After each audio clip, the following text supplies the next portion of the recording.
Namaskar दोस्तों, welcome to Learn with Dheeraj sir, and in this revision session today we are going to complete revision of quadratic equation.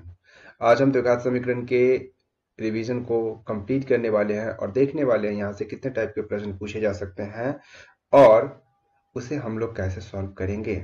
तो आइए without any delay हम इस session को start करते हैं। चलिए देखिए, सबसे पहले एक मिनट मैं अपने पेन को सिलेक्ट कर लूँ।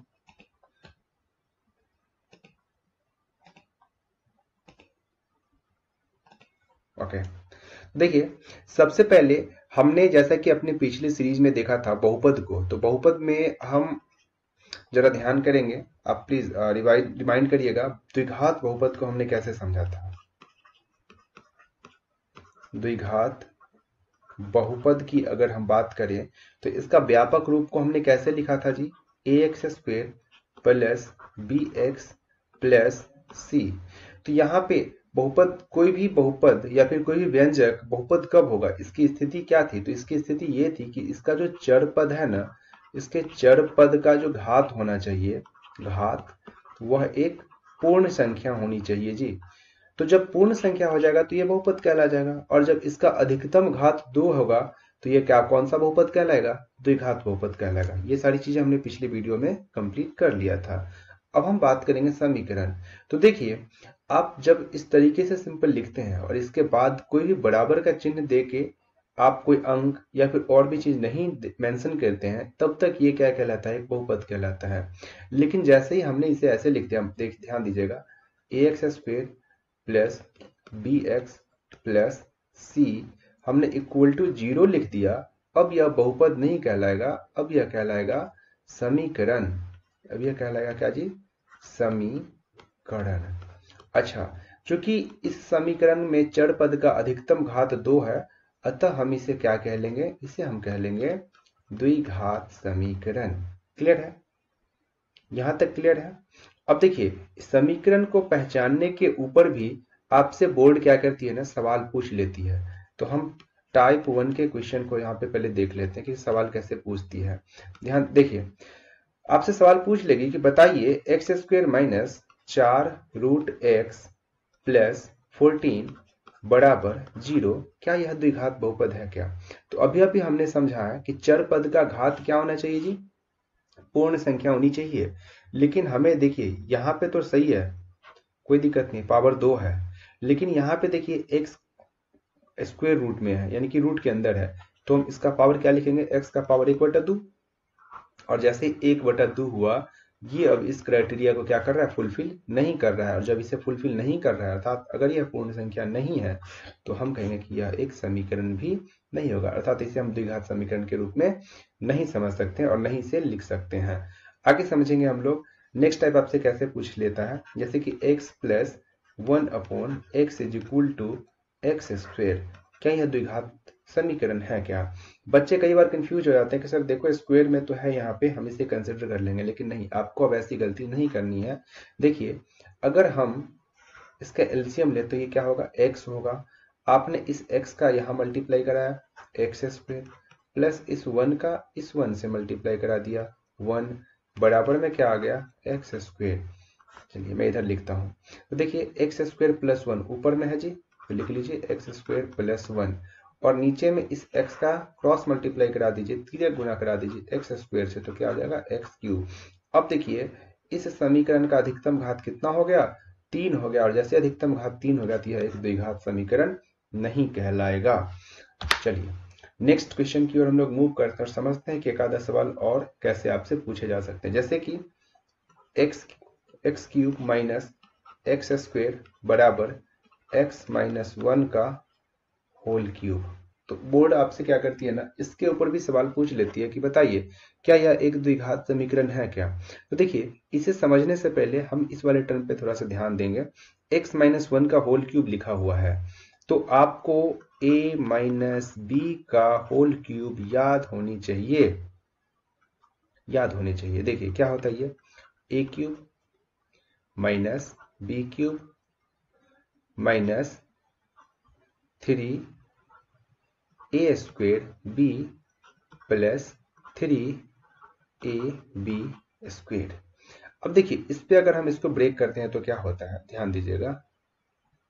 यहां मेरे पास है x cube minus x square बराबर ए क्यूब। तो ए क्यूब आपके पास क्या है एक्स, तो एक्स का क्यूब माइनस बी क्यूब तो माइनस 1 माइनस 3a² भी, तो 3a², यानी कि a का वैल्यू यहाँ पे क्या है देखिए x, तो एक्स स्क्वायर, और b का वैल्यू क्या है 1, तो 1 से मल्टीप्लाई कर देंगे तो एक इतना ही रहेगा, इसमें कोई चेंजिंग नहीं आएगा, प्लस 3ab², तो 3a क्या है आपका x और b क्या है 1, तो x इंटू 1 का स्क्वायर 1 ही रहेगा। तो यहाँ से देखिए एक्स क्यूब से आपका एक्स क्यूब कट जाएगा और बच जाता है क्या, माइनस एक्स स्क्वायर बराबर -1 माइनस 3x² प्लस 3x।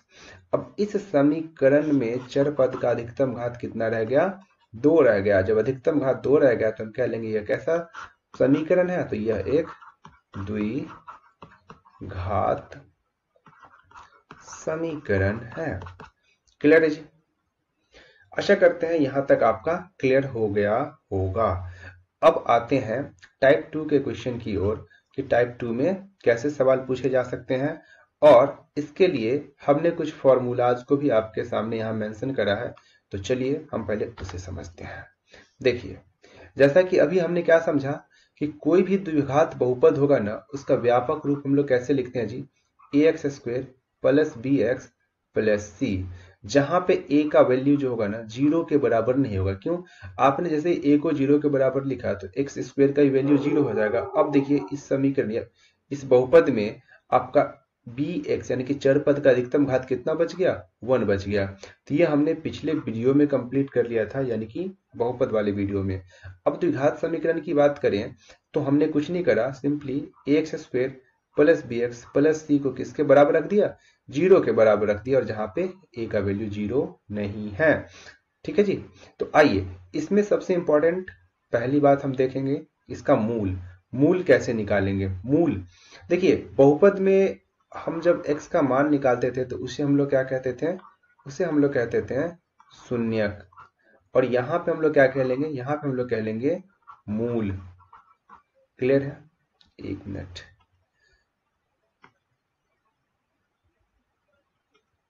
हाँ यहां पे हम लोग कह देंगे मूल। तो अब ध्यान देंगे, मूल की अगर हम बात करें तो आइए इस पे आधारित प्रश्न लेंगे और प्रश्न से ही चीजों को समझेंगे। लेकिन मूल को समझने से पहले हम लोग इसे समझते हैं कि इसका विवेचक। तो पहले हम ये समझते हैं विवेचक। देखिए विवेचक जिसे हम लोग डी से भी सूचित करते हैं, और इसके लिए हम लोग क्या लिखते हैं, b² माइनस 4ac। ठीक है जी? b क्या है, a क्या है, c क्या है, तो देख लीजिए यहां से आप लोग कि x² के साथ मल्टीप्लाई में जो भी रहता है उसे हम लोग a कहते हैं, x के साथ मल्टीप्लाई में जो भी रहता है उसे हम लोग b कहते हैं, और c क्या है जी, एक अचर पद है। ठीक है? तो आइए इस पर आधारित एक प्रश्न से हम इसे समझते हैं। जैसे कि आपसे पूछ लेगा, एक मिनट, आपसे पूछ लेगा x² माइनस 5x माइनस 300 बराबर 0 का विवेचक निकालें, का विवेचक निकालें। तो देखिए विवेचक कैसे निकालेंगे, x² यानी कि इसके साथ मल्टीप्लाई में कुछ नहीं दिख रहा है तो हम क्या कंसिडर करते हैं, 1। x के साथ मल्टीप्लाई में देखिए क्या है आपका, माइनस का 5, और अचर पद क्या है आपका 300 यानी कि 300। तो यहां से a का मान कितना हो गया 1, b का मान कितना हो गया, ध्यान दीजिए माइनस का 5, और c का मान कितना हो गया माइनस का 300। तो यानी कि विवेचक है जिसे हम लोग d से सूचित करते हैं, क्या लिखेंगे, b² माइनस 4ac। तो b का वैल्यू देखिए जी माइनस का 5, यानी कि माइनस का 5 का स्क्वायर माइनस 4ac। तो 4 इंटू a का वैल्यू आपका 1 है, तो 1 गुने c का वैल्यू माइनस का 300, तो माइनस 300। इस तरीके से हमने लिख लिया। अब देखिए 5 का वर्ग 25 माइनस, और ये देखिए ये माइनस, और आपका ये माइनस, मिलके क्या हो गया प्लस, और आपने 300 को 4 से मल्टीप्लाई कर दिया, 3 चौके 1200। आंसर क्या आ गया विवेचक बराबर 1225। तो इस तरीके से आपसे एक सवाल पूछा जा सकता है, यह भी आपके वेरी वेरी इंपॉर्टेंट क्वेश्चन का ही पार्ट है। ठीक है, तो नेक्स्ट क्वेश्चन आपसे देखिए किस पे पूछा जा सकता है, उसे हम लोग पहले यहां समझ लेते हैं। देखिए अब जैसे हम विवेचक फाइंड कर लिए ना, तो इस पे आधारित और क्या चीज पूछे जा सकते हैं, मैं इसे एक बार इरेज करके फिर हम लोग समझते हैं। देखिए जैसे हमने विवेचक फाइंड कर लिया कि d बराबर बी स्क्वायर माइनस 4ac, तो अब हम समझेंगे ना इसके मूल की स्थिति, कि इसके मूल कितने प्रकार के हो सकते हैं। तो देखिए इसके मूल जो होंगे ना, दो प्रकार के हो सकते हैं, एक तो काल्पनिक और दूसरा क्या हो सकता है जी, वास्तविक। अच्छा, वास्तविक में भी दो स्थिति बनती है, क्या जी, तो एक बनती है समान और एक बनती है असमान। अब देखिए कुल मिला के मूल की तीन स्थिति हमें दिख रही है, वास्तविक के लिए समान, असमान और काल्पनिक के लिए एक ही सिंगल स्थिति है। तो दोनों में से कब कैसे कब होगा जी, तो देखिए जब हम विवेचक लिखेंगे यानी कि बी स्क्वायर माइनस 4ac, तो जब इसका वैल्यू ना 0 से छोटा हो जाए, ऐसी स्थिति में आपका मूल क्या हो जाएगा, काल्पनिक हो जाएगा। और जब बी स्क्वायर माइनस 4ac 0 के बराबर हो जाए, ऐसी स्थिति में मूल समान हो जाएगा, यानी कि एक जैसा होगा उसका दोनों मूल। और जब बी स्क्वायर माइनस 4ac का वैल्यू 0 से बड़ा हो जाएगा, तो ऐसी स्थिति में मूल क्या हो जाएगा जी, असमान होगा। तो यहाँ पे हमने क्या देखा कि वास्तविक की स्थिति में दो स्थिति बन रही है, वो समान असमान। समान के लिए मूल क्या हो रहा है, यानी कि विवेचक क्या हो रहे हैं जी, 0 के बराबर हो रहे हैं, और असमान के लिए विवेचक 0 से बड़े हो रहे हैं।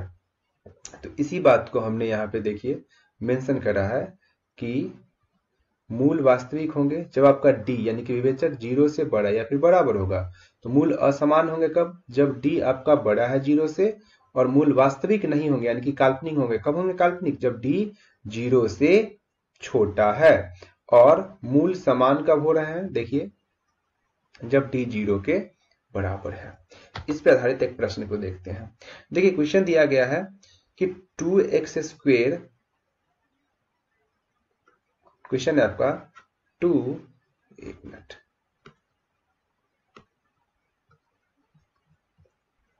2x square minus 6x plus 3 बराबर 0 के मूलों की प्रकृति ज्ञात करें। तो हम यहीं से चीजों को समझते हैं। देखिए a का वैल्यू क्या हो गया आपका, a बराबर हो गया 2, b बराबर देखिए क्या हो गया यहाँ से माइनस का 6, और c बराबर क्या हो गया यहाँ से प्लस का 3।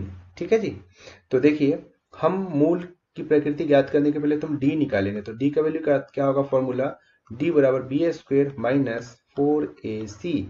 तो यहां से b का वैल्यू हमारे पास क्या है, देखिए माइनस का 6, यानी कि माइनस के 6 का वर्ग माइनस 4ac, तो 4a का वैल्यू देखिए यहाँ पे क्या है 2 है, तो हमने लिखा 2 गुने, c का वैल्यू देखिए क्या है यहाँ पे 3 है, तो हमने लिखा 3।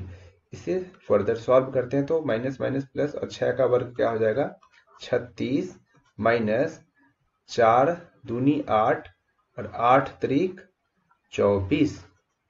हमने इसमें से 24 घटा दिया, तो आंसर क्या आ गया निकल के 2 1 यानी कि 12। तो यहाँ पे देखिए d का वैल्यू कितना आ रहा है 12, यानी कि आप क्या कह सकते हैं कि आपका जो d है 0 से क्या है, 0 से बड़ा है। और जब 0 से बड़ा है तो मूल क्या होंगे, मूल वास्तविक होंगे तथा असमान होंगे, असमान होंगे। क्लियर है यहाँ पे। तो अभी तक हमने देखिए यहाँ पे क्या क्या चीजों को समझा, 3 टाइप के क्वेश्चन को हमने करना अभी तक सीखा है। पहला टाइप क्या हो सकता है, जब आपसे ये कह दे, कुछ समीकरण दे के कि इसमें से चुनिए कौन द्विघात समीकरण है, पहली स्थिति।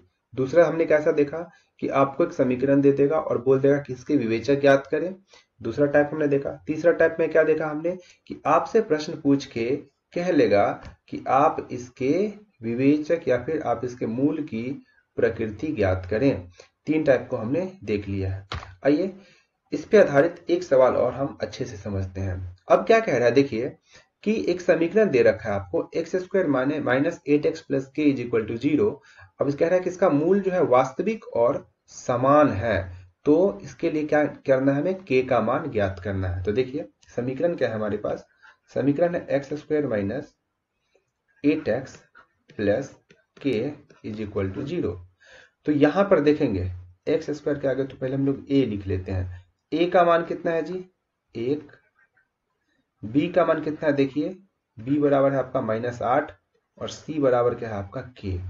अब कह रहा है मूल वास्तविक और समान है, तो मूल जब वास्तविक और समान होता है तो बी स्क्वायर माइनस 4ac क्या होता है जी, 0 के बराबर होता है। ठीक है, तो आइए सब में वैल्यू पुट करते हैं। तो b का मान क्या है, देखिए माइनस का 8, तो माइनस के 8 का वर्ग माइनस 4 इंटू ए का वैल्यू देखिए यहां से 1 हो गया, तो a इन 4 इंटू 1 इंटू सी का वैल्यू देखिए क्या है, k है, बराबर 0।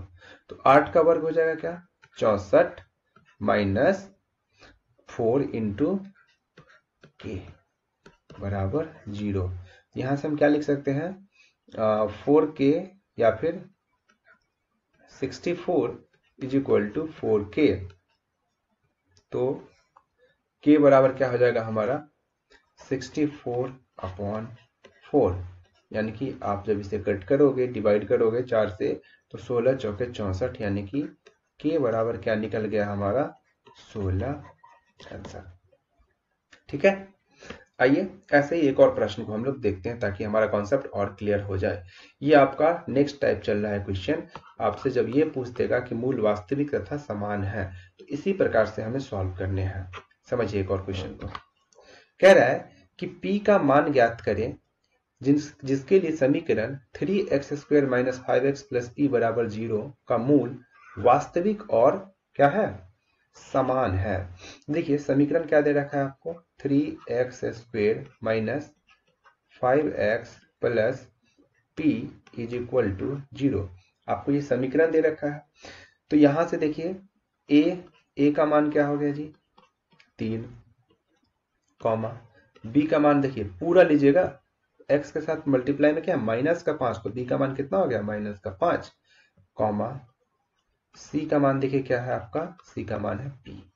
तो वैसे ही है, जब आपका मूल वास्तविक है और समान है, तो ऐसी स्थिति में हम लोग विवेचक यानी कि बी स्क्वायर माइनस 4ac को क्या किसके बराबर लिखते हैं, 0 के बराबर।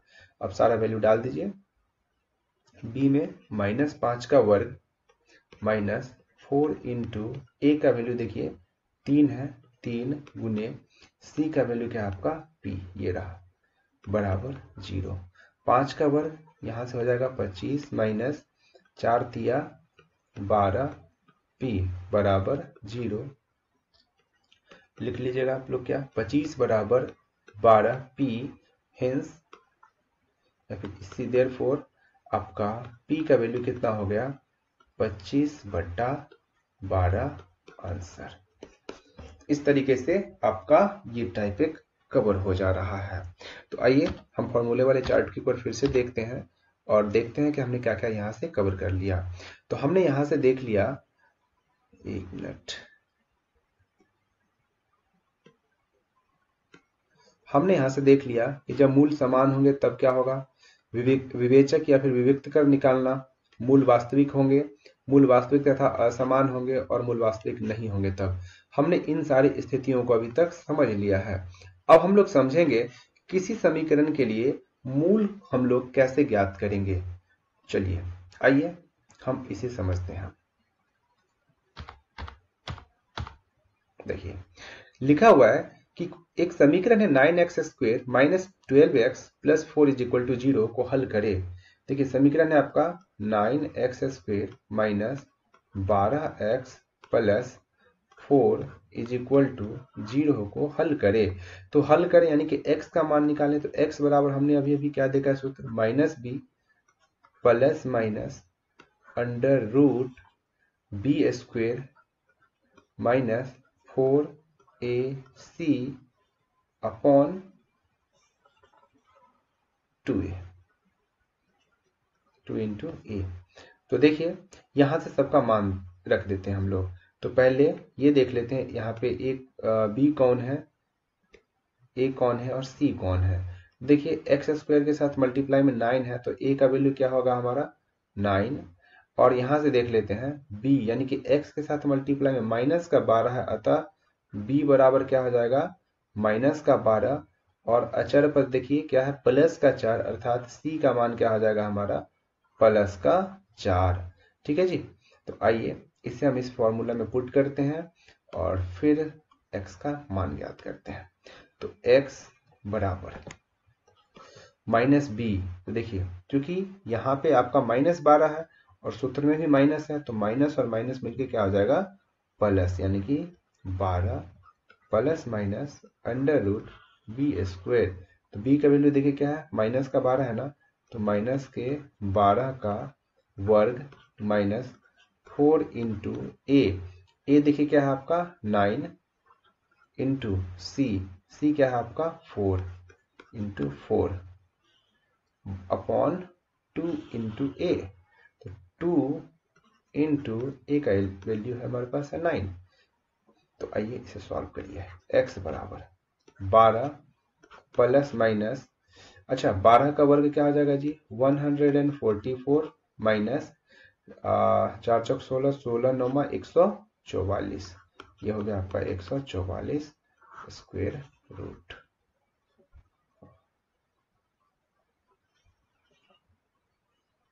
स्क्वायर रूट अपॉन 2a, तो 9 दूनी 18।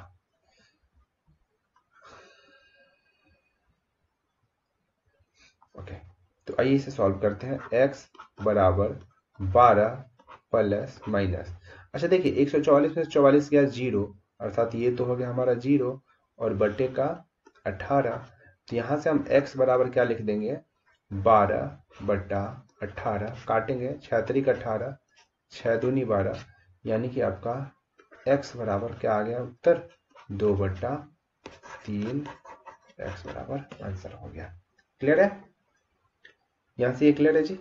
चलिए इसी पे आधारित एक और सवाल हमने लिया है और इसे थोड़ा सा मैंने इसमें परिवर्तन करा है, जरा इस पे ध्यान। क्वेश्चन है आपका कि 10x माइनस 1 अपॉन x बराबर 3 में x का मान ज्ञात करें। तो इसे कुछ नहीं करना है, इस तरीके से लिखेंगे और देखिए यहाँ पे एलसीएम लीजिए। तो एलसीएम क्या होगा इन दोनों का x का मल्टीप्लाई जब आप 10x में करिएगा तो ये क्या हो जाएगा 10x स्क्वेयर माइनस 1 का मल्टीप्लाई जब 1 में करिएगा तो 1 और बराबर का 3। आप इसे फर्दर जब सॉल्व करेंगे 10x square minus 1 is equal to x का मल्टीप्लाई जब 3 में होगा तो ये क्या हो गया 3x। अब देखिए 10x स्क्वेयर प्लस का 3 जब बराबर की दूसरी तरफ आएगा तो माइनस का 3x माइनस 1 बराबर 0। अब एक द्विघात समीकरण यह बन गया। अब इसे हम पहले वाले जैसे ही सॉल्व करेंगे। तो यहाँ पे देखिए a का वैल्यू क्या है आपका, तो एक्स स्क्वायर के साथ मल्टीप्लाई में 10 है तो हम लिख लेंगे a is equal to 10, comma b का वैल्यू क्या है जी, देखिए एक्स स्क्वायर के साथ मल्टीप्लाई में -3 है तो b बराबर -3 लिख लेंगे। और c यानी कि अचर पद क्या है, देखिए माइनस का 1, तो यहाँ से हम लोग लिख लेंगे c is equal to minus का 1। तो अब हम लोग x का मान ज्ञात कर लेंगे।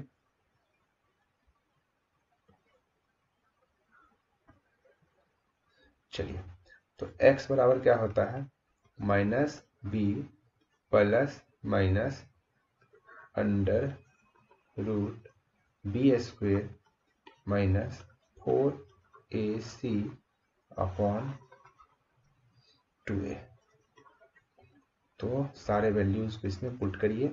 b का वैल्यू देखिए -3 है ना, ये यहाँ पे माइनस है और यहाँ भी माइनस है, दोनों माइनस और माइनस मल्टीप्लाई होकर क्या हो जाएगा प्लस, तो बी की जगह क्या हो जाएगा +3 plus minus under root, b का वैल्यू -3 तो -3 का वर्ग माइनस 4ac, तो 4 इंटू ए का वैल्यू देखिए क्या है 10, तो 10 इंटू सी का वैल्यू क्या है -1 अपॉन 2a, तो a का वैल्यू है 10 तो 2 गुने 10। इसे जब सॉल्व करिएगा तो देखिए 3 प्लस माइनस 3 का वर्ग 9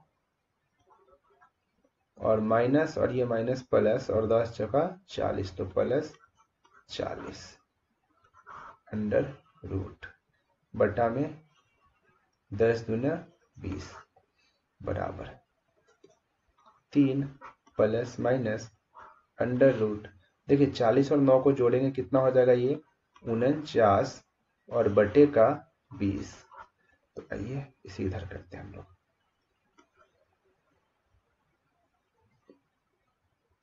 यहां से x बराबर क्या आ रहा है देखिए 40 और 9 49, यानी कि 3 प्लस माइनस 49 और 49 का वर्गमूल 7 बटे का 20, तो देखिए x बराबर आप क्या लिख सकते हैं 3 प्लस 7 बटा 20 कॉमा 3 माइनस 7 बटा 2, दोनों उत्तर हो सकता है। यहां से x बराबर 7 और 3 10 बटा 20, तो हमने लिख लिया 10 बटा 20, और यहां से लिख सकते हो क्या 3 माइनस 7 तो -4 बटा 20, तो यहां पे हम लोग x का मान लिख लेते हैं। x बराबर 10 बटा 20, देखिए काटिए इसे क्या होगा 10 एकम 10, 10 दूनी 20, और ये देखिए 4 एकम 4, 4 पंजे 20, तो x बराबर क्या माना गया मेरा 1 बटा 2 कॉमा -1 बटा 5, x के दो आंसर आ गए, यानी कि इनके दो मूल आ गए 1 बटा 2 और -1 बटा 5। आशा करते हैं ये चीजें आपको क्लियर हो गई होगी। ठीक है, आइए नेक्स्ट क्वेश्चन की तरफ मूव करते हैं। आपका क्वेश्चन कह रहा है कि 9x² माइनस 25 बराबर 0 में x का मान क्या होगा, या फिर x का मान ज्ञात करें। कैसे इसे फाइंड करेंगे हम लोग, जरा ध्यान से इसे देखिएगा। हम क्या लिख सकते हैं 9x², अच्छा -25 बराबर के दूसरी तरफ जाके प्लस का 25, तो x² बराबर हम लोग क्या लिख सकते हैं 25 और 9 जो मल्टीप्लाई का है वो बटा में आ गया 25 बटा 9, हेंस x बराबर क्या हो जाएगा जी √25 बटा 9, और जैसे आप किसी भी संख्या का वर्गमूल करते हैं उसके वैल्यू प्लस और माइनस दोनों में फाइंड होते हैं, अर्थात x बराबर क्या हो जाएगा देखिए 5 का वर्गमूल 25 का वर्गमूल 5 और 9 का वर्गमूल, इनके स्क्वायर रूट क्या हो जाएगा 3, तो प्लस और माइनस, यानी कि आप क्या लिख सकते हैं x बराबर 5 बटा 3 प्लस का, या फिर हो सकता है इसका वैल्यू माइनस का 5 बटा 3 आंसर। क्लियर है। चलिए, दो संख्या के वर्गों का अंतर 45 है, छोटी संख्या का वर्ग बड़ी संख्या की 4 गुनी है, दोनों संख्याओं को ज्ञात करें। तो देखिए यह सवाल आपके मॉडल पेपर का है, मॉडल पेपर का है, जो कि हमने मॉडल पेपर का कंप्लीट सॉल्यूशन कराया हुआ है। ठीक है जी, तो आप बिल्कुल, मैं लिंक यानी कि पूरे प्लेलिस्ट का लिंक इस डिस्क्रिप्शन में डाल दूंगा, आप प्लेलिस्ट में जाके मॉडल पेपर को जरूर देखें। देखिए अगर आपको ना इस बार के एग्जाम के पैटर्न को पकड़ना है ना, तो आप मॉडल पेपर को बिल्कुल भी स्किप ना करें, बिल्कुल भी स्किप ना करें, बिल्कुल एकदम आंख बंद करके आप मॉडल पेपर को बहुत अच्छे से कंप्लीट कर लें, इसका बहुत ही ज्यादा बेनिफिट आपको एग्जाम में देखने को मिलेगा। ठीक है जी, तो चलिए आज हमने द्विघात समीकरण के इस श्रेणी सीरीज को हमने कंप्लीट कर लिया है और आशा करते हैं कि अब इससे कोई भी प्रश्न आता है तो आप इसे छोड़ेंगे नहीं। एक बार हम लोग रिवाइज कर लेंगे कि हम लोग क्या देखा है इसमें। आपसे पहले टाइप पूछ लेगा कि द्विघात समीकरण कौन है, यानी कि आपसे 2-4 समीकरण दे देंगे, उसमें से एक को पिक करना है। नेक्स्ट आपसे पूछ सकता है विवेचक ज्ञात करे। अगला पूछ लेगा प्रकृति ज्ञात करने की, मूल की प्रकृति। नेक्स्ट समीकरण देके बोल देगा कि मूल ज्ञात करें। और अगला इस तरीके से भाषा वाला प्रश्न देकर आपसे पूछ सकता है कि यहाँ पे जो भी चीज डिमांड, जैसे क्या कह रहा है, छोटी संख्या और बड़ी संख्या, तो ये दो संख्या यहाँ पे बोल रहा है निकालने को। तो इसी तरीके से और भी चीजें पूछी जा सकती है, तो इन पे आप बस कमांड करिए। आप बस जितना मैं कराया क्वेश्चन आप उसको 4 से 5 बार कर लीजिए, अपना कॉन्सेप्ट बिल्ड कर लीजिए, आपसे एग्जाम में प्रश्न नहीं छूटेंगे। ठीक है, तो आशा करते हैं इसलिए आपको अच्छा लगा होगा। और मॉडल पेपर को बिल्कुल भी जाकर मतलब उसे स्किप करें ही ना, उसे इग्नोर ही ना करें, मॉडल पेपर को तो जरूर देखें आप। ठीक है, तो चलिए आज के सीरीज को यहीं पे हम लोग वाइंड अप करते हैं। मिलते हैं अपने नेक्स्ट वीडियो में, जब तक के लिए धन्यवाद।